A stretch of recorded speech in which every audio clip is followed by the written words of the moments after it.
सभापती महोदय, THRच्या संदर्भामध्ये, पोषण आहाराच्या संदर्भामध्ये आणि अंगणवाडी सेविकेंच्या विविध प्रश्नांच्या संदर्भामध्ये आदरणीय सन्मान्य सदस्य चित्राताईंनी या ठिकाणी प्रश्न उपस्थित केला।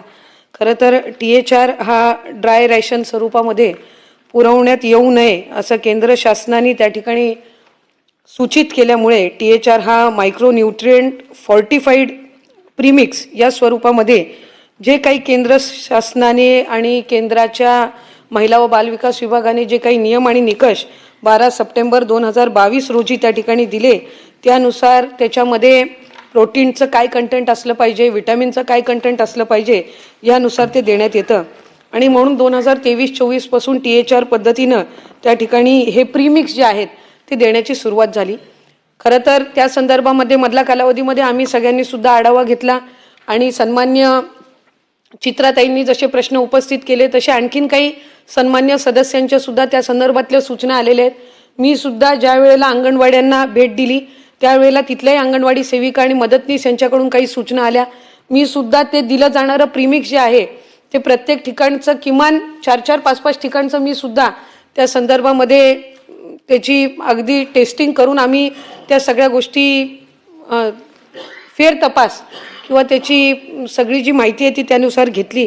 खरं तर त्याच्यामध्ये प्रीमिक्स हे केंद्राने नियम आणि अट घालून दिलेला असल्यामुळे त्याच्यामध्ये आम्ही बदल तर काही करू शकत नाही, पण आम्ही केंद्राला ही विनंती करतोय की जसं आधी ड्राय राशन दिलं जायचं तर त्या पद्धतीनं ड्राय राशन देण्याची ही जी मुभा आहे ती केंद्र शासनाने त्या ठिकाणी द्यावी।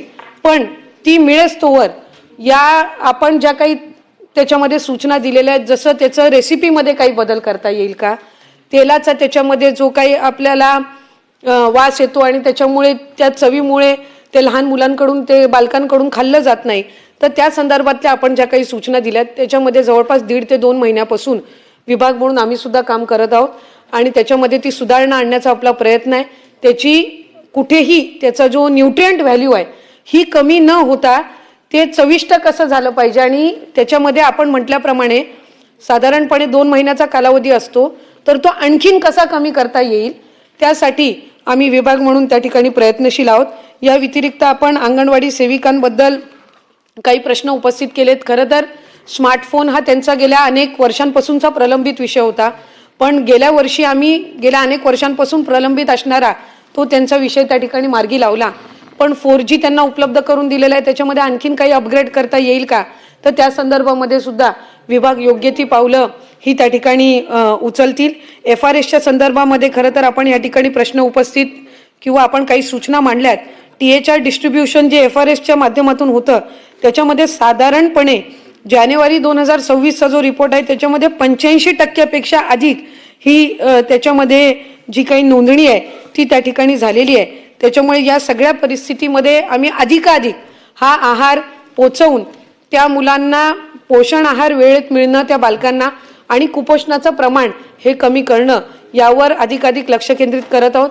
आपण या आधी सुद्धा राज्यातील आदिवासी भाग सोडून इतर यांना सुद्धा अमृत आहार योजना त्या ठिकाणी लागू व्हावी या संदर्भामध्ये आपण सूचना मांडलेली आहेत। त्यामुळे त्या संदर्भामध्ये सुद्धा सकारात्मक पद्धतीनं आम्ही, कारण ही आदिवासी विभागाकडनं तो निधी महिला बालविकास विभागाला मिळतो आणि त्यांचा तो फक्त तेवढ्या घटकापुरतं मर्यादित असतो। आता त्या व्यतिरिक्त जर करायचा झाला तर त्या संदर्भातला योग्य तो प्रस्ताव तयार करून आम्ही तो सुद्धा शासनापर्यंत आम्ही सादर करू। अंगणवाडी सेविकांच्या प्रश्नांच्या संदर्भामध्ये नेहमीच महायुतीचं सरकार किंवा विभाग हा अग्रेसर राहिलेला आहे। 2 वेळा आपण ह्या कालावधीमध्ये अंगणवाडी सेविकांना मानधनची वाढ असेल, त्यांना आपण मोबाईलचा रिचार्ज उपलब्ध करून देतो, त्यांना आपण प्रोत्साहन भत्ता त्या ठिकाणी देतो आणि त्याचबरोबर त्यांना भाऊबीज सुद्धा दिवाळीच्या आधी ही आपण उपलब्ध करून देतो। हे या आधी या 2-3 वर्षाच्या आधी हे तितक्या नियमित पद्धतीनं नव्हतं जे आपण या संबंध कालावधीमध्ये सुरळीत केलेलं आहे। अंगणवाडी सेविकांची भरती, मदतनीसांची भरती ही सुद्धा जवळपास 90% अधिक ही आपल्या महिला व बालविकास विभागाची आहे। त्यांना ट्रेनिंग देणं असेल, नवीन एज्युकेशन पॉलिसीनुसार त्यांना ट्रेनिंग देणं असेल, या सगळ्या बाबी आपण करत आहोत। कारण पोषण भी पढाई भी ह्या दोन्ही गोष्टी ह्या आपण त्यामध्ये अधिकाधिक या नवीन सर्व धोरणामध्ये अंतर्भूत करण्याच्या दृष्टिकोनातून काम करत आहोत। याही पलीकडे ज्या आदरणीय चित्राताईंच्या सूचना असतील त्यानुसार त्या सूचना या अधिकाधिक आम्ही विभागामध्ये आणखीन काही त्याच्यामध्ये कामकाजामध्ये सुधारणा करण्याची असेल तर त्या संदर्भातली योग्य ती पावलं उचलू.